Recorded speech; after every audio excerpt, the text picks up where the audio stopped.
కూటమి ప్రభుత్వం రైతు సంక్షేమానికి పెద్దపీట వేస్తుందని మంత్రి మండిపల్లి రాంప్రసాద్ రెడ్డి తెలిపారు. రాయచోటి పరిధిలోని మూసాపేట మార్కెట్ యార్డులో జరిగిన కిసాన్ మేళా అవగాహన సదస్సులో ఆయన మాట్లాడారు. సీఎం చంద్రబాబు నాయకత్వంలో రైతుల ఆర్థిక బలోపేతమే లక్ష్యంగా పాలన సాగుతుందన్నారు.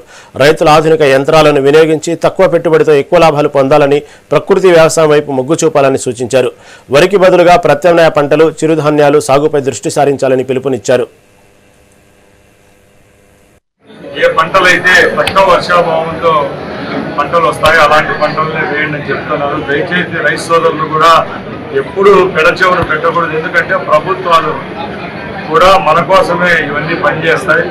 ముఖ్యంగా ఈరోజు రాష్ట్ర కేంద్ర ప్రభుత్వాలు కూడా దీని మీద బాగా శోధించి రేపు రైతులు ఎవరు నష్టపోకూడదనే మంచి లక్ష్యంతోనే ఈ కార్యక్రమాలన్నీ చేయడం జరుగుతుంది. ముఖ్యంగా అధికారులను మేము ఇంకా ఒకటే కోరుకుంటున్నాం, దయచేసి ఇంకా సూక్ష్మంగా గ్రామ స్థాయిలోకి వెళ్ళండి, రైతులందరినీ చైతన్యపరచండి.